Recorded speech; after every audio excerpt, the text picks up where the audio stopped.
Castillón Confidencial, de Albert Castillón.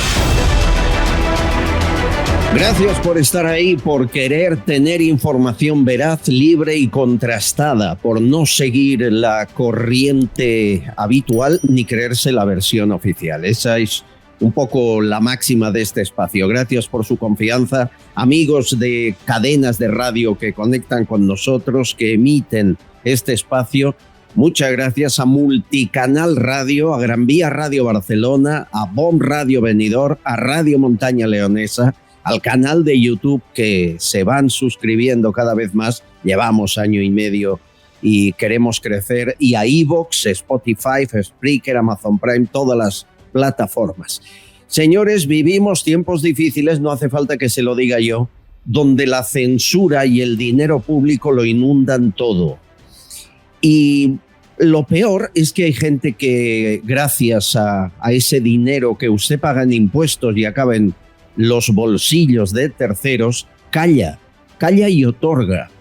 Y lo están pagando ustedes, ese chantaje, esa compra vil, esa censura pagada. El gobierno, como ya contamos el viernes pasado por aquí con Josué, ha cerrado la boca y ha prohibido que aparezcan en su sede ni en ningún acto del PSOE a OK Diario, a la Gaceta de la Iberosfera, a EDA TV, a Periodista Digital, a Informa Radio, a Hercles, a Infoblogger y algunos periodistas más. Josué Cárdenas, de Periodista Digital, le llegó la noticia el mismo día estando aquí en directo. Quiero contar la última barrabasada. Nos ha llegado a la redacción de Periodista Digital un escrito del Partido Socialista prohibiéndonos entrar no solo a sus sedes, que ya llevábamos vetados durante mucho tiempo, sino prohibida nuestra presencia en cualquier acto del PSOE por ser uno de los medios que ellos consideran que dimos altavoz a las campanadas de Ferraz. Entonces, a cualquier medio de Objective, Estado de Alarma o Periodista Digital o la Gaceta de la Iberosfera, nos quedamos fuera y estamos absolutamente vetados por el PSOE. Eso es lo que nos acaban de anunciar en las últimas horas y de verdad que es una auténtica vergüenza y lo vamos a denunciar y vamos a poner el grito en el cielo porque nos parece un auténtico abuso. Y además el gobierno se va a las asociaciones de prensa para pedir amparo. Amparo nosotros deberían defender al periodista, no al gobierno. Miren, ¿saben lo peor? Que esto forma parte de una campaña que lleva tiempo en marcha, en la que participan otros periodistas.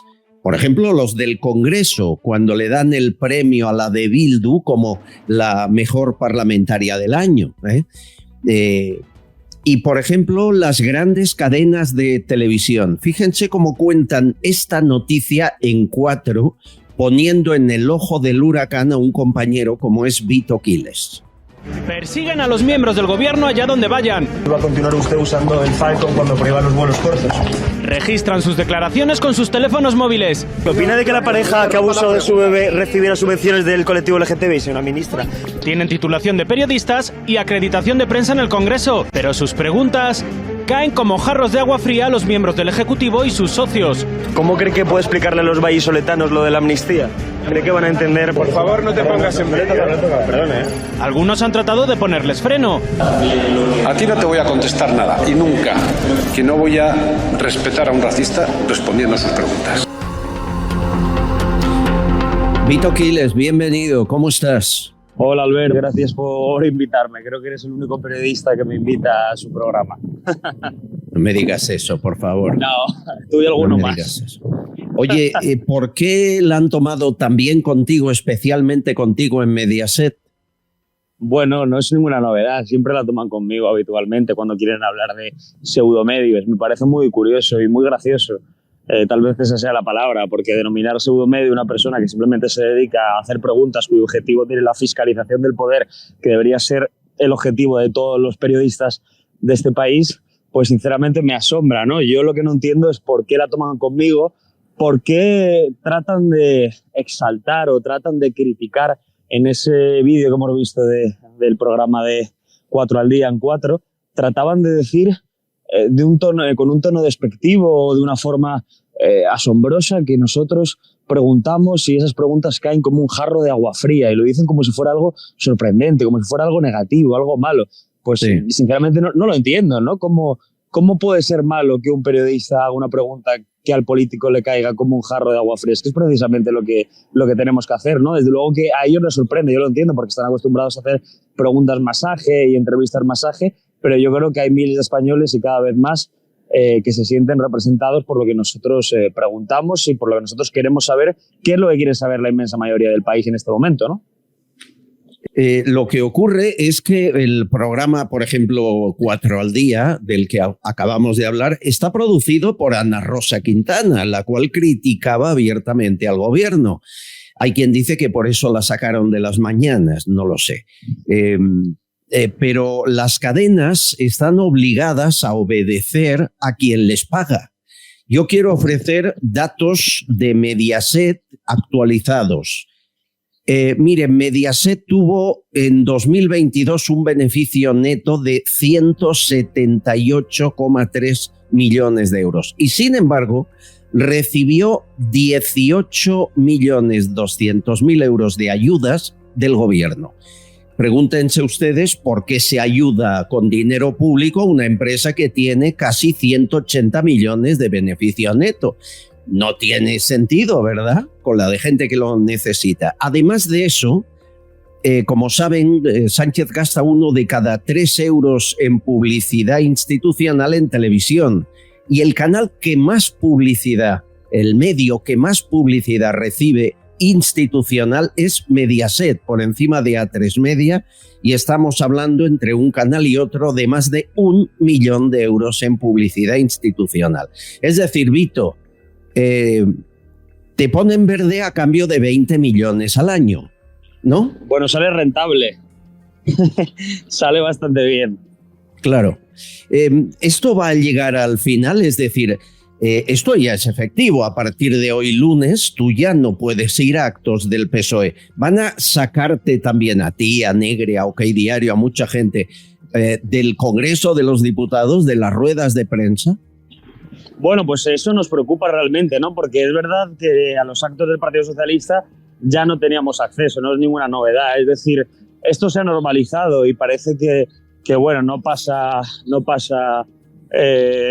por sorprendente, pero sí, a nosotros ya nos tenían vetados. Es decir, es que es incomprensible cómo esto pues no nos sorprende, porque precisamente el Partido Socialista lleva años, yo creo que desde el comienzo, por ejemplo, del medio de la TV, sin dejarnos entrar en ninguno de sus actos. Yo sufro la violencia de sus militantes y sus afiliados cuando acudo a mítines a cubrir los actos. Muchas veces he viajado a otros territorios de España para cubrir un acto del Partido Socialista y me han dejado fuera y al final, bueno, nos desprecian constantemente. Ahora lo que intentan, como tú decías muy bien, es echarnos también del Congreso de los Diputados. Yo espero que echarnos de las instituciones no esté en su mano, como echarnos de su sede, porque aunque no lo entiendo, bueno, puedo respetar más, ¿no? Que cada partido en su sede, aunque me parece un veto tristemente, pero bueno, es algo que se puede normalizar más que te quieran echar incluso una institución pública como el Congreso. Ahora lo que quieren hacer ellos es hablar con las asociaciones de prensa y pedirles amparo. Es decir, el partido político que gobierna va a hablar con la Asociación de Prensa de Madrid para pedir amparo a la Asociación de Prensa. Es decir, el político pidiendo amparo a la prensa y no el periodista pidiendo amparo ante... Y lo peor es que la prensa lo quiere estudiar y ya les han respondido que en fin, que lo van a considerar y no sé qué. Entonces, es decir, bueno, solo preguntas masaje, solo que hablen los medios que subvencionan, desigual derecha o izquierda, solo los suyos. Por favor, que nadie tenga pensamiento propio o nos haga una pregunta incómoda.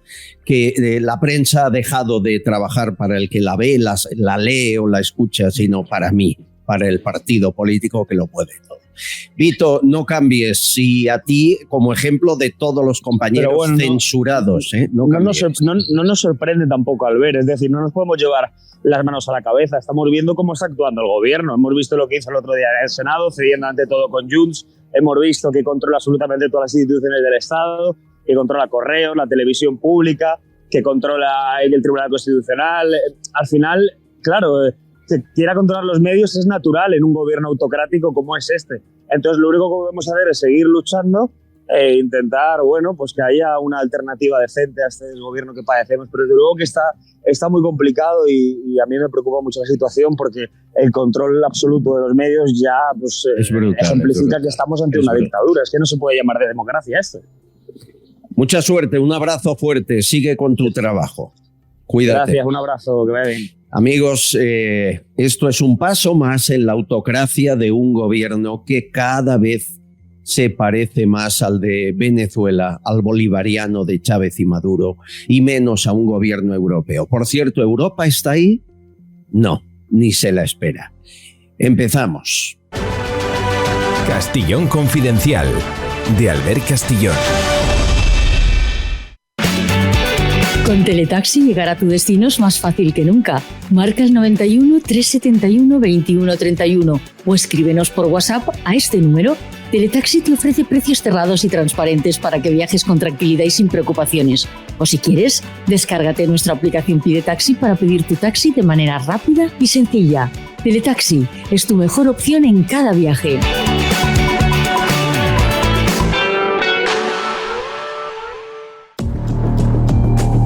Una investigación policial descubre que una madre abandona y lanza a su bebé a la basura y fallece. Y atención, porque ahora es la madre la que dice que fue víctima de una violación. La investigación dirá qué ha ocurrido. Nos lo cuenta Serafín Giraldo, inspector de policía, portavoz de H50. Muy buenas. En ocasiones la realidad supera la ficción. Y cuando esta es muy dura, la realidad tiene que ser contada. Ha sido detenida ahora una madre que abandonó a un bebé recién nacido que fue hallado muerto en una papelera de Girona. Todo esto ocurrió el pasado 2 de enero, cuando una mujer de origen africano abandonó a un bebé recién nacido en una papelera, en concreto de la Bisbal de Empordà, en Girona. La joven, 10 días más tarde, actualmente ha sido detenida después de una investigación por parte de los Mossos d'Esquadra. Pero aquí no acaba pues la realidad. Aquí no acaba pues un poco la sorpresa. La mujer ahora mismo ha denunciado a su pareja por violación y manifiesta que el bebé nació muerto. Por tanto, se tiene que abrir una nueva investigación para saber si efectivamente ha sido violada o no ha sido violada y para saber, la autopsia confirmará efectivamente si el bebé estaba vivo o estaba muerto, con tremenda dificultad, dado que es difícil probar por parte de la autopsia este hecho. Lo que sí está claro es que la mujer ha pedido una orden de alejamiento de su actual pareja. Aquí lo único claro es que un niño recién nacido ni siquiera ha llegado a abrir los ojos. Si te gusta el programa, suscríbete a nuestro canal de YouTube y todas nuestras redes sociales. Es totalmente gratuito y contigo creceremos más. Tenemos mucha información confidencial, pero antes, los efectos de subir por decreto el salario mínimo otro 5% hasta los 1.134 euros, acuerdo que solo se ha conseguido con Yolanda Díaz y los sindicatos, pasando de empresarios, va a tener consecuencias evidentes. Lo dicen todos los mejores economistas de este país y son negativas. Fran Simón es economista y de los mejores. Fran, bienvenido. ¿Cómo estás? Bien hallado. Muchas gracias por lo de los mejores. ¿Qué puede pasar? ¿Por qué se sube otra vez el salario mínimo? Bueno, el subir el salario mínimo en sí mismo es un desastre cuando se hace forzado por los políticos y no se hace pactado con los empresarios, y que son los que pagan ese salario, claro. ¿Qué sucede? No solo es que se suba el salario mínimo, lo que se hace es subir el salario mínimo y subir todas las cotizaciones sociales que conlleva la subida de ese salario. Para que te hagas una idea, alguien que cobre 2.000 euros, 2.100 euros por 14 pagas, que es lo que... Sí. Con las dos extras, tiene que pagar el empresario, y eso le podrían llegar unos 30.000 euros al trabajador, pero le va a costar al empresario 60.000. 60.000 al mes. El doble. Por ejemplo, en cosas como la construcción. Fíjate lo que te digo. Es decir, si lo bajas a la mitad, estás hablando exactamente del mismo ratio. Es decir, claro, eso es una barbaridad. simulan que subiendo el salario mínimo gana más dinero el trabajador, pero quien de verdad gana más dinero es el Estado. Efectivamente. Y eso a costa de quién? A costa de, 1, el propio empresario, 2, a costa del propio trabajador. Esto es una mentira, porque cuando el trabajador le suben el sueldo, al subir las cotizaciones sociales, también, eso repercute a los autónomos, eso repercute a los precios de las cosas, esa subida se implementa en todo. Es decir, si yo tengo una frutería y le tengo que pagar más a mi trabajador, no te estoy hablando de grandes empresarios, estoy hablando de un frutero. ¿Vale? Claro. Pues 1, voy a tener que pagar más de autónomos, 2, tengo que pagar más de trabajador, ¿qué hago? En consecuencia, subo más el precio de la comida. Es así de sencillo. Y con eso ramifícalo a todos los negocios que hay en este país. Gasolineras, panaderías, construcción. Es decir, está demostrado, confírmame que sea así, que el salario mínimo, cuando lo aumentan, en lugar de aumentar el empleo, aumenta el paro. Aumenta el paro, destruye empleo. Ojo, cuando es una decisión única y exclusivamente política, como es este caso. Cuando es una cosa consensuada con los empresarios, fenómeno. Está demostrado que aumenta el paro y aumenta las horas trabajadas. Es decir, ¿qué hace la gente, desgraciadamente? Oye, yo te contrato media jornada para poder pagarte esto, pero al final vas a trabajar jornada entera, ¿no? Esto es una vergüenza porque precariza el empleo y se carga a las clases medias. Una medida más para terminar con las clases medias y terminar lo que yo llamo diciendo que esto vamos camino de ser Argentina, ¿no? La peor Argentina esta que hemos visto, ¿no? Como hay un 40% de pobres, pues bueno, eso ocurrirá y nada más. Dicen quienes trabajan en el Congreso, periodistas libres, que alguno queda, que Yolanda Díaz estaba tan cabreada, tan enfadada con la traición de Podemos, que los suyos son los que se han cargado su decreto, que tenía que dar un golpe de efecto rápido para que no se hable más de eso. Y el golpe de efecto, como lo pagamos nosotros, pues venga, subimos en plan decretazo el salario mínimo. Es posible que lo haya hecho simplemente para desviar la atención, ¿no? Claro, Albert, porque al final el titular, ¿con qué se queda la gente? Ah, muy bien, me suben el salario mínimo. Ah, qué bien, voy a cobrar más. No, es que esto no funciona así. Cuando se hace, insisto, políticamente hablando, hay sitios donde el salario mínimo es muchísimo más alto porque está consensuado y se puede, sin reventar el precio de mercado de los productos que probablemente apliquen a llegar a un salario, ¿no? A esos trabajadores. ¿Qué pasa? Como tú bien has dicho, claro, tenemos una política que en lugar de pensar con la cabeza, piensan, no sé, de verdad te digo que no sé qué, porque esto es una prueba evidente de que se va a destruir empleo, de que el empleo que se crea o el empleo que hay va a ser más precario y de que los empresarios y la clase media española, la clase media, evidentemente digo la clase media, pero la clase baja ya ni te cuento, lo van a pasar muchísimo peor.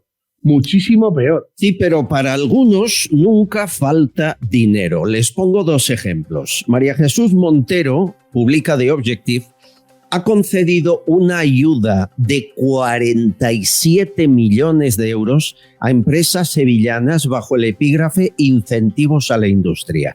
Y hay una empresa que se llama Cobre Las Cruces, que está en Gerena, en Sevilla, un complejo minero que tiene 7 empleados y que le han tocado esta lotería 23,2 millones de euros.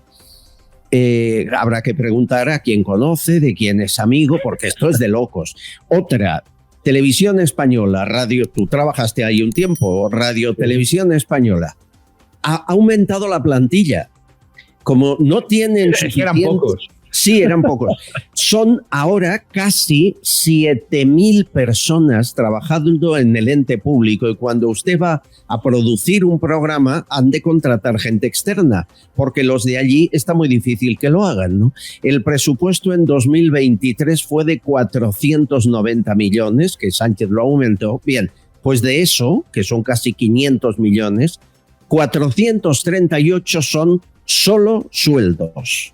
Es decir, cada día nos gastamos 1.200.000 euros en pagar a la gente de Radio Televisión Española, que no llega a un 10% de audiencia.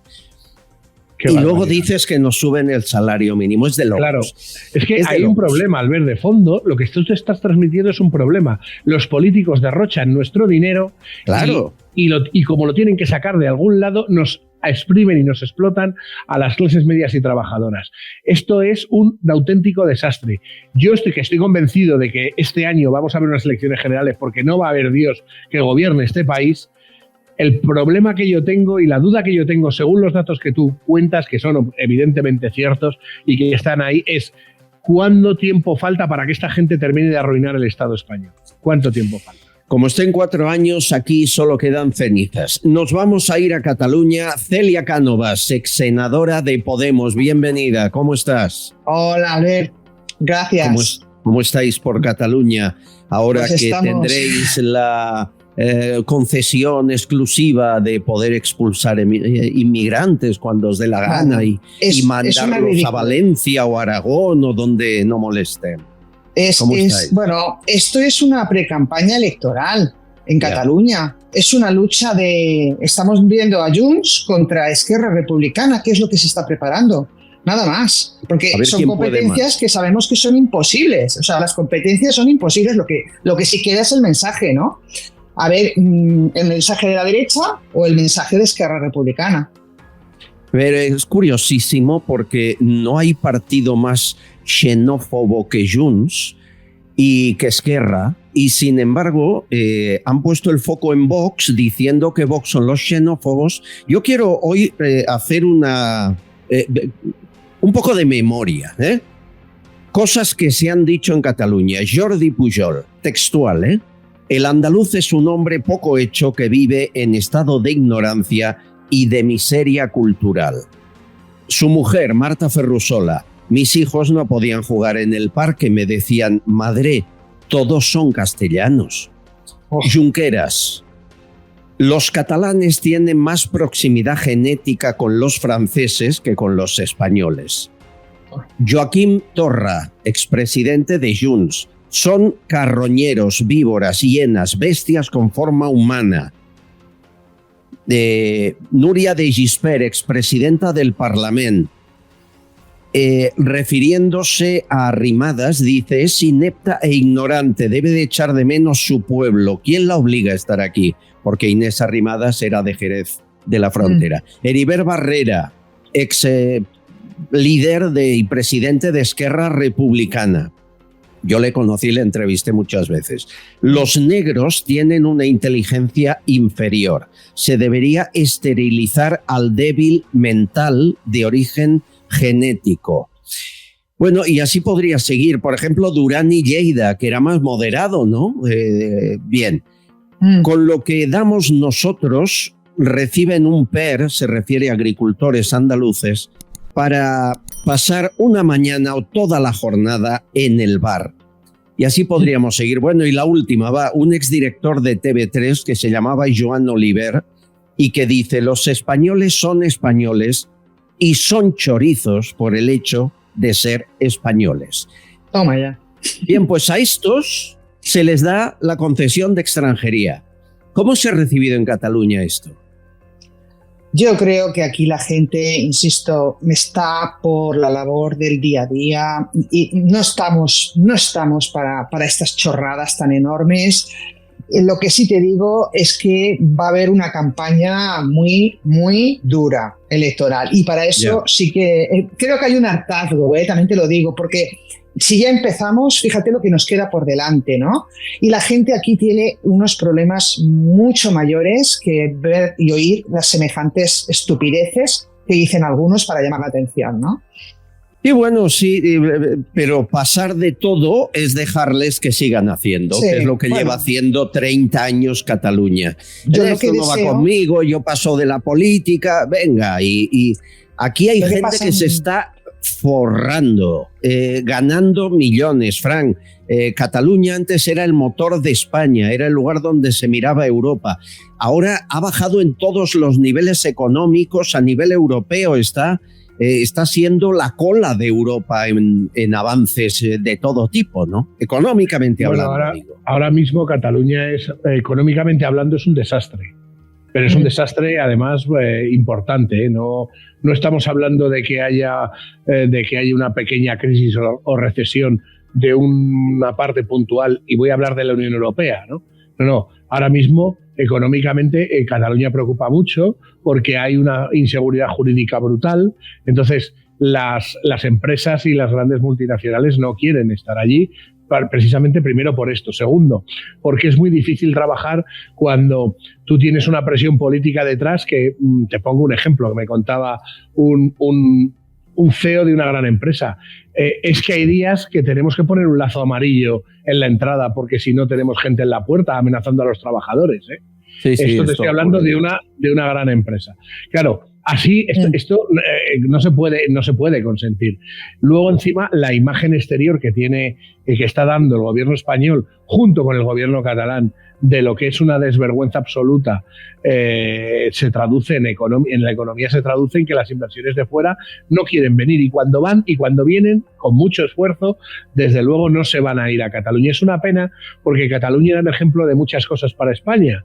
Lo digo en todos los sentidos. O sea, hay que sentirse orgulloso de haber tenido un trocito de mi país que haya sido la vanguardia de muchísimas cosas durante muchísimos años, ¿no? Igual que hay que sentirse avergonzado si hay una parte del país que está menos desarrollada y habrá que trabajar por ayudarles. Bueno, pues esto se ha perdido y lo que pierden al final son los catalanes.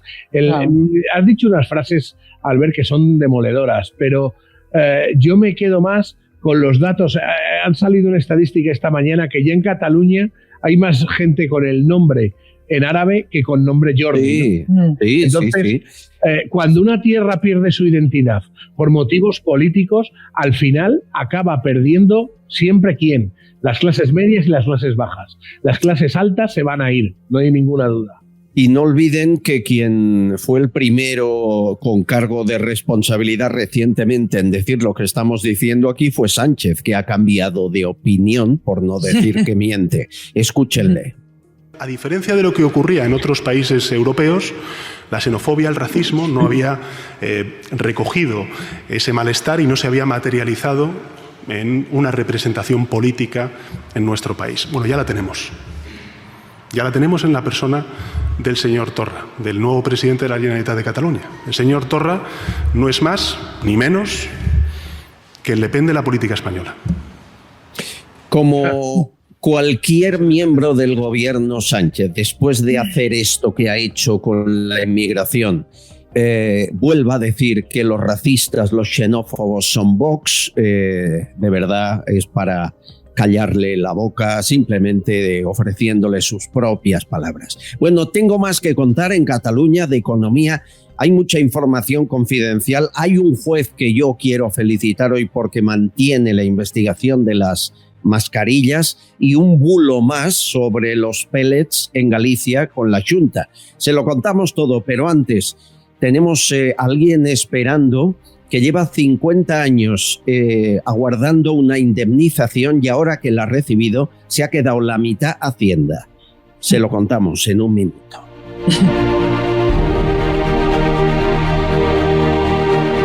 Castillón Confidencial, de Albert Castillón. Papá, ¿por qué bebes Vichy catalán?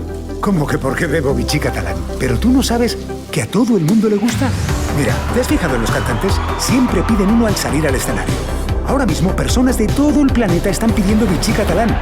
Y bueno, los influencers son todos fans del Vichy. Si hasta existe un emoticono, la gente lo pide siempre que hay que celebrar algo. Por eso a los deportistas cuando llegan a la meta se los dan de 2 en 2. Hay quien pide Vichy catalán debajo del agua. Bueno, hasta en la luna lo piden. ¿Qué? ¿Quieres probarlo? Vichy catalán. Cuando algo es genuino, se hace universal. Radioteléfono Taxi es la forma más fácil de moverse en taxi, conociendo exactamente el precio que te va a costar tu trayecto. Y ahora con precio máximo garantizado. Más de 4.000 profesionales dando servicio las 24 horas del día y todos los días del año. Llámanos al 91 547 8200 o descárgate Pide Taxi. Radioteléfono Taxi, tu taxi profesional, sostenible y seguro.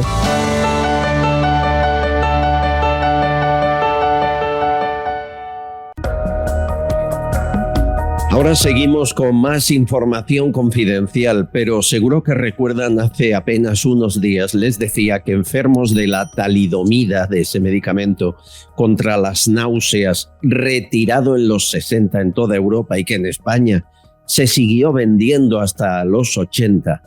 Al fin, algunos han empezado a cobrar indemnizaciones, 40 años después. Y Hacienda se ha quedado con el 47% de las indemnizaciones. No perdonan. Bien, yo quiero agradecer mucho que tras comentar esta historia recibí un correo electrónico de la Asociación de Víctimas de la Talidomida en España, en la que critican que este gobierno, que se dice llamar el gobierno de lo social, se queda con la mitad de las indemnizaciones y que dice textualmente el correo: vivimos en un país de silencios, censuras y servilismo informativo. Y nos agradece la libertad de poder contar las cosas como son. Me gustó tanto el mensaje, lo firmaba el vicepresidente de esta Asociación de Víctimas de la Talidomida, de Habite, Rafael Basterrechea, que le he invitado que esté unos minutos y nos cuente su caso. Rafael, bienvenido, ¿cómo estás? Bien, muy agradecido por esta oportunidad, Albert. Bueno, es un placer. Tú eres una de esas víctimas de la talidomida, de los poquitos, de los 16, fíjense que hay más de 3.000 afectados, 130 reconocidos y solo 16 han cobrado. 40, 50 años después. ¿Es cierto lo que dijimos? Es decir, casi la mitad se lo queda Hacienda. Literalmente a la perfección, un 47%, y además, fíjate si es paradójico, que el concepto es por rendimientos al trabajo. Yo tengo socios que no han trabajado en su vida porque no han podido trabajar, personas que carecen de las 4 extremidades y obviamente no han podido realizarse como personas en el mundo laboral, ¿no? Bueno, ahora les meten el diente de un 47%, además, paradójicamente, al que más necesidad tiene, más le meten el rejón, porque obviamente cobra más. O sea, claro, digamos, las personas con un límite ya de una ausencia de las 4 extremidades que pueden llegar a percibir una compensación en torno al 1.200.000 euros, pues le van a meter 600 o 500 y pico mil euros de rejón, y es una persona que, imagínate, sin brazos y sin piernas, las necesidades que tiene durante las 24 horas del día, los 365 días del año. ¿Cómo ha tardado tanto? Es decir, ¿cómo esto que está ya pagado y absolutamente aclarado en toda Europa? No hay país europeo que no haya indemnizado a las víctimas menos España. ¿Por qué aquí todo tarda tanto? Yo, fíjate, después de muchos años, que además en los que nos conocemos y hemos conocido tú y yo, la conclusión a la que tengo que llegar es que el imperio farmacéutico está metido hasta las más profundas raíces de nuestras instituciones políticas. Solo eso explica una situación así, porque al final yo creo que todo el mundo puede comprender que esto es muy sencillo. Es una empresa farmacéutica que sigue viva y vendiendo en España, lucrándose de nuestras exenciones en materia sanitaria, produce una catástrofe de estas características y sale indemne. Es que nadie se lo puede explicar. Lo normal es que esta empresa hubiera tenido que asumir sus responsabilidades si tuviéramos un gobierno como Dios manda. Al final resulta que el ciudadano de a pie, el pobre contribuyente que no tiene culpa de nada, tiene que sufragar esto. Y fíjate si es paradójico, en la ley que se aprobó en 2018 para que se nos pagaran estas ayudas, el artículo 4 decía explícitamente y ordenaba al gobierno de la nación que tenía que emplear los medios necesarios para conseguir que la farmacéutica sufragase a las víctimas en una cuantía proporcional. ¿No lo ha hecho? A día de hoy el gobierno de España no ha levantado ni el teléfono.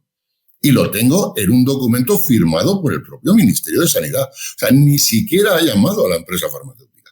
Recuérdame, vamos a ser claros. ¿Cómo se llama la farmacéutica que puso en el mercado la talidomida y sigue trabajando? Se llama Grunenthal GmbH, es una empresa basada hoy por hoy en medicamentos para el dolor, palexias y similares. En el año 63 se retira el medicamento de toda Europa y en España está en el mercado hasta el 85. Y me estás diciendo que estas indemnizaciones no las paga la farmacéutica porque el gobierno no ha descolgado el teléfono. Las pagamos todos de presupuestos del Estado. ¿Es así? Es así, tal y como lo está diciendo Albert. Nosotros interpelamos una demanda contra la farmacéutica en el año 2011 que ganamos en primera instancia, se condenó a la farmacéutica, se la declaró culpable y se condenó a pagar unas ayudas y bueno, pues recurrieron y fíjate, no les exime la sentencia ni de ser culpables ni de pagar. Lo que pasa es que dicen que el delito está prescrito. Tú fíjate cómo puede estar prescrito un delito que luego, años después, el Gobierno de la Nación aprueba una ley en 2018 y con todo su potencial de médicos y de su Ministerio de Sanidad ha tardado hasta 2024 en reconocer a las víctimas. O sea, todo un Estado tarda 6 años en decir si yo soy afectado de talidomida o no, y yo, un pobre ciudadano de pie, lo tenía que haber adivinado por ciencia infusa, no lo sé, ¿no? La verdad es que en tema de la talidomida, reconocimientos, o sea, todo, absolutamente todo lo que tiene que ver con talidomida en España es irregular, absolutamente irregular. Aquí solo nos cabe pensar qué relación hay entre la política y esta farmacéutica para que no le hagan pagar nada y lo paguemos de presupuestos del Estado. ¿Habéis llegado a averiguar si hay relación, que hayan financiado algún partido, que hayan favorecido algún acuerdo secreto? Yo de manera oficial no. Sí que de forma extraoficial sí que conozco y me han dicho que el director de Grunenthal es una persona cercana a muy altos cargos sobre todo del Partido Popular y del Partido Socialista. Pero yo te voy a hacer un pensamiento, Albert, que vas a coincidir conmigo. No es tanto la relación Grunenthal-Estado. Al final es que si esta ley se reconoce y mañana Albert Castillón tiene un problema con un medicamento y se le genera una minusvalía de un 25%, pues sí, cogerá la ley de los afectados de talidomida y querrá que le paguen a razón de 12.000 euros por punto porcentual. Lo que ha conseguido esta asociación es que al ser humano en España se le valore con una cierta dignidad, porque hasta ahora un ser humano en España valía 50.000 euros. Te mataban, te daban 50.000 euros, una palmada en la espalda, y así van las farmacéuticas como van. Que nadie tiene que olvidar, estamos hablando de un negocio que mueve en España 160.000 millones de euros. Imaginaros la cifra de la que estoy hablando, a dónde pueden llegar esos tentáculos. Es tremendo. Bueno, es Rafael Basterrechea. ¿Cuánta gente ha cobrado, aunque la mitad se lo quede Hacienda? 16, ¿me confirmas la cifra de 3.000 que fueron afectados? 16. Sí, a día de hoy hemos cobrado 16, otras 33 personas más han recibido la resolución entre el día 22 y el día 27 de diciembre, que están a esperas de percibir las ayudas, y así progresivamente hasta conseguir los 130 que supuestamente el gobierno ha determinado que son las víctimas. Al resto, pues bueno, o sea, yo tampoco te he querido atosigar de documentación, te podría mandar algunos collages que he hecho de fotos, ¿no? de patologías en donde verás personas con una patología absolutamente idéntica y que a unos les han dicho que sí y a otros les han dicho que no. Tú date cuenta, primero nos hicieron un reconocimiento a nivel autonómico, luego a nivel nacional, y de ese reconocimiento a nivel autonómico pues salieron como cerca de 200 personas positivas. Pues se han cargado a 70. Pero, sin embargo, de las negativas no se han cargado a ninguna. O sea, ningún negativo ha pasado a ser positivo, pero los positivos sí han pasado a ser negativos. Rafael, ¿cuál es tu afectación? ¿En brazos, en piernas? Sí, yo tengo los dos brazos, las dos extremidades superiores mucho más cortas de lo normal, no tengo articulaciones de codo y luego las articulaciones de hombro son muy poco operativas. Tengo un 82% de discapacidad y tengo reconocida una gran dependencia, una dependencia severa. Te voy a contar algo que no he contado nunca. Mi madre tomó talidomida en mi embarazo. Mi madre falleció ya hace unos pocos años y cuando estalló esto se lo pregunté y sí, como media España, ¿no? Que había tomado. Además se ofrecía sin receta, ¿verdad? Sí. En aquellos años, hablamos del año 62, tenía náuseas, vómitos, tomó talidomida. O sea, yo es una suerte de la vida que no esté como tú. ¿Cómo no voy a ser el primero en estar ahí apoyándoos toda la vida? Sí, que además era una auténtica lotería porque la talidomida solo afectaba si se tomaba entre el día 36 y el día 50 después de la última regla. O sea, eran un periodo de 14 días. A partir de ahí El feto ya está formado, se supone sus extremidades y lo único que hace es desarrollarse. La verdad es que fue una lotería. Yo muchas veces, cuando intervengo en algún medio, también pongo otro ejemplo. En 1960, 62, 63, cambia la legislación mundial en el tema de control farmacéutico gracias a la catástrofe de la talidomida. Hoy por hoy, cada ciudadano que se lleva una pastilla a la boca tiene una seguridad infinitamente mayor de la que tendría si no hubiéramos existido las víctimas de talidomida. Yo creo que solo por esto... No, termina, por favor. Y decía que solo por esto ya mereceríamos un trato muy diferente al que se nos está dispensando. A nivel solo político, porque yo a nivel social y periodístico no tengo ninguna queja. La gente está al lado del colectivo sin ninguna duda. Bueno, pero la pregunta, y la has dejado en el aire, yo creo que es responsabilidad de la prensa recordárselo al gobierno, ¿por qué la farmacéutica no ha pagado ni un euro y se os indemniza con presupuestos generales del Estado? ¿A cuánto tiempo más, 40, 50 años más, para exigir a la farmacéutica que abone el desastre que produjo? Ahí la dejo la pregunta en el aire. Rafael Basterreche, ha sido un gusto conocerte otra vez, volverte a ver. Un abrazo. Siempre a vuestra disposición, Albert. Y gracias, amigo.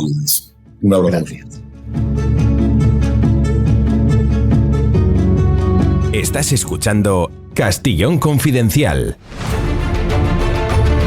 Seguimos, información confidencial. Señores, quiero felicitar a un juez, qué raro esto, Carlos Valle, juzgado de instrucción número 14. Fiscalía una y otra vez le ha pedido que archive una causa para investigar al exministro de Sanidad Salvador Illa por la compra de mascarillas defectuosas. Bien, pues el juez una y otra vez está diciendo que no se archiva y ha vuelto a pedir al gobierno, a Sánchez, más documentos, más informes, más pruebas y que declaren más personas. El magistrado ha vuelto a rechazar este archivo. Hablamos de un lote de 2 millones de mascarillas que compraron a una empresa china, como todas a dedo. En aquel momento decían las prisas. Bien, la mayoría de las mascarillas defectuosas y iban dirigidas a sanitarios y a médicos. Es decir, nunca sabremos los enfermeros, los sanitarios, los médicos que se contagiaron o incluso murieron por culpa de usar esa mascarilla. Lo normal es que eviten el paso del virus en un 90%, 92%. Estas no llegaban al 70%. La empresa china por este lote se llevó casi 24 millones de euros, pero en total le llegaron a comprar 192 millones y medio de euros. ¿Cómo después de hacer una compra tan brutal a una empresa y ser defectuosas, quería Fiscalía dar carpetazo al asunto? Suerte que hay sindicatos también en el mundo de la sanidad que están ahí presionando para que el juez no cierre el caso. Pero estamos solo en manos de un juez puntual aquí o allí, no crean. El Estado no quiere saber lo que se hizo mal, no quiere echar la vista atrás, no quiere ni pensar que murieron 150.000 españoles, en parte por su negligencia, porque fueron advertidos y avisados y no tomaron medidas. Seguimos con Francisco Simón, economista. Seguimos con Celia Cánovas, exsenadora de Podemos y abogada. Celia, es muy difícil acabar demostrando estas cosas, pero es difícil en España. Hay otros países europeos donde hasta han dimitido cargos públicos. Aquí se echa tierra en el asunto. ¿Por qué? A ver, yo siempre digo lo mismo, la fiscalía de quien depende. O sea, mientras no tengamos una fiscalía como Dios manda, un poder judicial independiente de verdad, una casta política que deje de ser casta, ¿no? O sea, que haya decencia. Es que, claro, nuestro país requiere una transformación integral, ¿no? Integral. Yeah. Desde los políticos hasta, bueno, una revisión. Aquí sí que estaría yo de acuerdo en revisar muy bien la Constitución en lo que hace a la independencia de los poderes, ¿no? Y la forma de elegir al Poder Judicial, la forma de elegir al Ministerio Público, al Fiscal General del Estado. Entonces, mientras estemos así, pues el Fiscal General, ¿qué es? Es un peón del gobierno, punto. Y los fiscales están jerarquizados. Por lo tanto, nada, no sirve de nada. Lo que las denuncias, ojo, en este caso nos estamos encontrando con un juez valiente, pero bueno, sus decisiones, yo me temo que en la audiencia provincial, casi seguro, las van a tumbar. Las van a tumbar todas. Las van seguro. a tumbar. Seguro. Bueno, tengo muchos mensajes de oyentes hablando de sanidad. José Ángel García dice: no hay que aceptar de nuevo la imposición de las mascarillas tan mansamente, dándolas por buenas o medio buenas, sobre todo a la vez que se denuncia como estafa organizada alguna de sus compras y el atentado a derechos y libertades. Pues tiene razón, porque además no se ha demostrado científicamente que funcionen tan bien. De todas formas, yo creo que aquí la imposición no, la voluntariedad sí. Tu mujer trabaja en la sanidad, Fran. Sí. Mira, la medida de poner las mascarillas en los hospitales y centros de salud es una estupidez. Y quiero que me des 30 segundos para explicarlo. Venga. Sí, lo primero, en los hospitales y en los centros de salud normal, en los hospitales seguro, todos los profesionales van con mascarilla, ¿vale? Que lo sepa la gente. Segundo, si tú pones esa para que parar el contagio en los hospitales, pero no lo pones en el metro, no lo pones en todos los sitios donde haya un montón de gente, en los grandes almacenes, en fin, no tiene ningún sentido. Y tercero, en lugar de la mema, digo mema por médico y madre, que ya se jacta de eso, en lugar de eso, si se dedicase a formar un poco o a trabajar en la formación de las personas, podríamos llegar un día a la ilusión de, por ejemplo, llegar a países como Japón, que se pone la mascarilla aquel que está con síntomas, no el que no los tiene. El que los tiene para no contagiar a los demás, hace un acto de responsabilidad, se lleva sus mascarillas y puede ir en el metro, puede ir a los hospitales y puede ir donde haga falta. Totalmente. Pero para eso a lo mejor requeriríamos políticos que fueran más responsables, más sensatos y tuvieran más cabeza que la mema. Hablas de la médica y madre, es trending topic lo que dijo antes de ser ministra de Sanidad y lo que dice ahora. No se lo pierdan, antes de ser ministra. Sabíamos que Ayuso no nos iba a aportar soluciones. Lo que no esperábamos es que después de 5 olas, Sánchez tampoco. No necesitamos medidas inútiles. Volver a las mascarillas en exteriores es una medida gratis, pero que nos puede salir muy cara porque ahonda en el descrédito de la política. Es muy fuerte, ¿eh? Ahora, ministra de Sanidad. Por Dios, quiero este corte. Es Albert, muy fuerte. Por Dios, esto es tienes muy que ponerlo fuerte. en redes sociales. Bien. ¿Qué dice ahora que ya se viste de otra forma, se maquilla de otra forma? Escúchenla hoy. Es crucial desde este ministerio recordar e insistir en la importancia de llevar siempre una mascarilla a mano en estas fechas. Bueno, un aplauso, por favor, a Mónica García, porque es la aprendiz de mentirosa, ¿no? La aprendiz del maestro. Así estaremos cada día. Bueno, es la comunista. Esta chica tiene un récord, no sé si lo sabéis. Es la comunista que mejor vive de este país. ¿Sabéis el pedazo de ático que tiene aquí en Madrid frente al Retiro? O sea, que de los 2-3 milloncitos no bajará.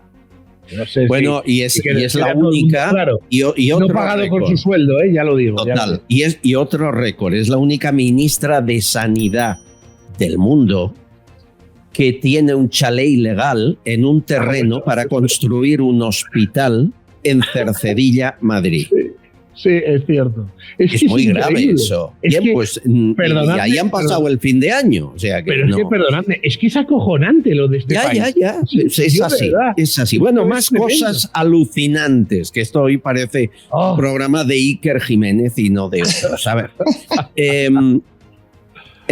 Pellets de plástico en playas. Bien, que saben que la mayoría están en Tarragona. Bueno, tú lo conoces, Celia, que hay playas en Tarragona, hay una que toda la vida hemos visto estas bolitas blancas en la arena, que no es de ahora, que cuando yo era niño ya ocurría.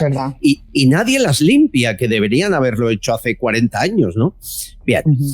Primero, entrevista a la 1, ya lo emitimos aquí, a un mariscador que resultó ser el hermano de la exsecretaria general de Podemos. Una casualidad, una casualidad. Segundo, las juventudes del PSOE muestran un pez con la boca llena de bolitas que resultó ser un pez de Sri Lanka. Ellos decían que era de la costa gallega. Otra casualidad, un error. No hay dos sin tres.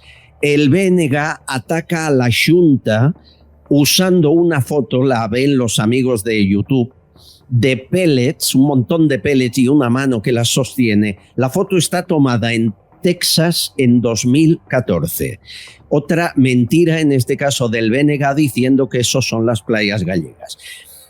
¿Hasta cuándo? ¿Hasta cuándo? ¿Por qué tanta manipulación? ¿Y por qué limitar algo que llegan las bolitas hasta Francia y meterlo solo en Galicia, Galicia, Galicia, para recordar el prestige porque están en campaña? ¿Esto puede afectar, Celia, las elecciones o no? Porque lo hacen excompañeros tuyos, ¿eh?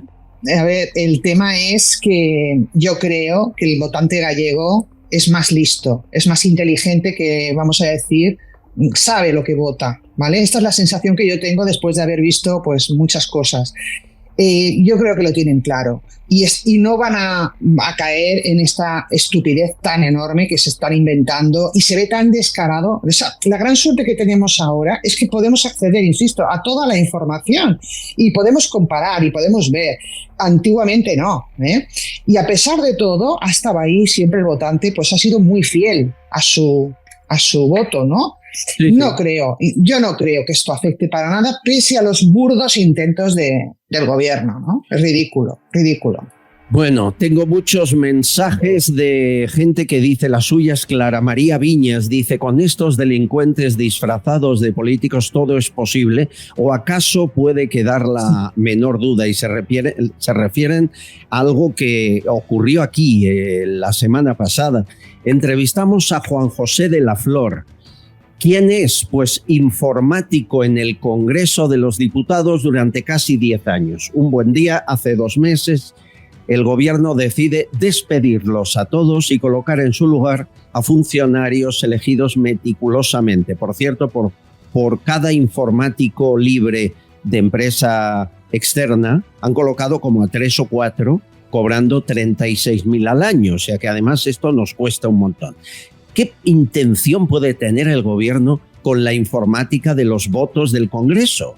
Se lo preguntamos al informático despedido. Escuchen. A mí por lo menos no me parece normal. Por lo menos a mí, digo, si es una votación que se tiene que dar 1 hora y veo que si hay algún problema, se anule la votación y al día siguiente o cuando se convoque se repita de nuevo y solventar el error informático y por qué ha ocurrido. ¿Se puede provocar una caída del sistema informático? ¿El equipo de informáticos lo podríais hacer? Sí, se puede hacer de diferentes partes en la caída de sistemas, con ciberataques, por ejemplo. Sí. Yo no digo que lo hayan hecho, yo no les acuso de hacerlo, porque se puede hacer de 1000 formas. O sea, una persona que se dedique, que sepa de ciberseguridad, un poquito de ciberseguridad de redes, sí. Se lo puede hacer. La sensación que tienes es que os quitaron de en medio para colocar funcionarios afines y tener un mayor control de las votaciones, ¿sí o no? Yo creo que sí. Esa es mi opinión.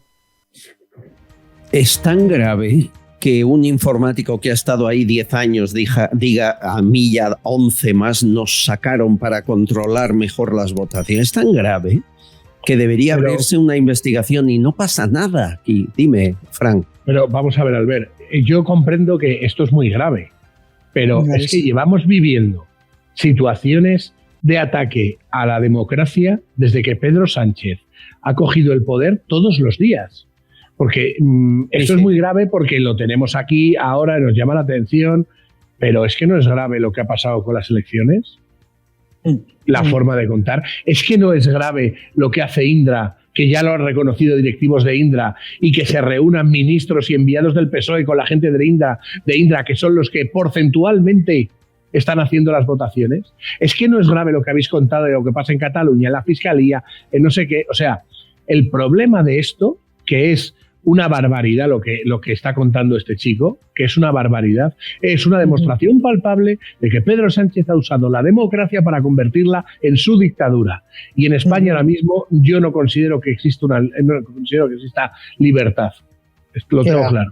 No hay democracia. No hay mucha menos y que mirar, antes. Y también incluso, perdonad, el letrado mayor del Congreso lo han echado por no estar a favor de la tramitación de la ley de amnistía. Hay que controlar cada institución pública.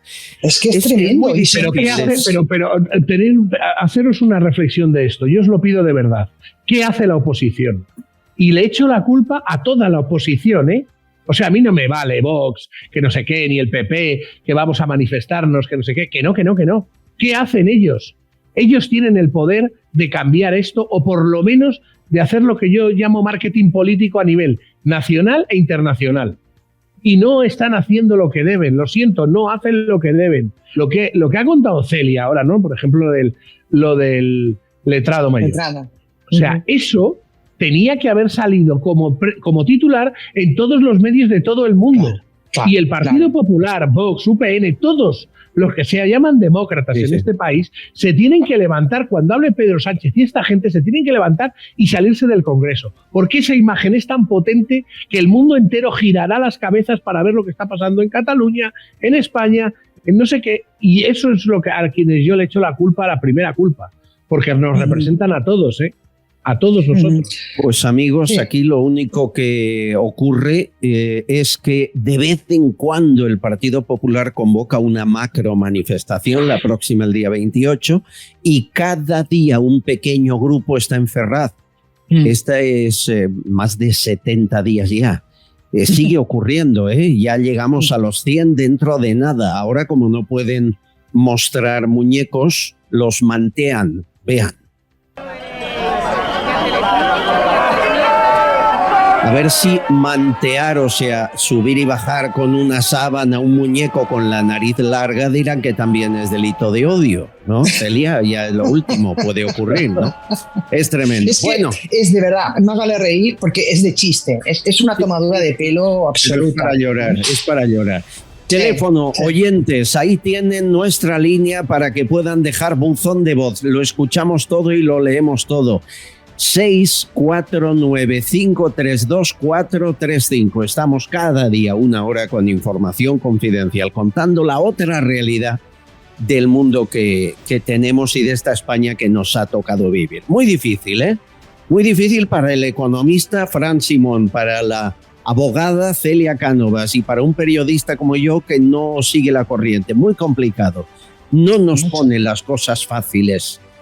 La presión viene por todas partes. Esto también deben saberlo ustedes. Y las inspecciones de Hacienda ya no caben en el buzón. Todo para callarnos. Ayúdennos en lo que puedan. Sigan los medios en los que la prensa libre aún tiene un poquito posibilidad de levantar la cabeza. Gracias a los dos por vuestro tiempo. Un abrazo fuerte. Un abrazo. Gracias a vosotros. Cuidaos mucho. Dios. Mañana más, amigos, a la misma hora en el mismo lugar.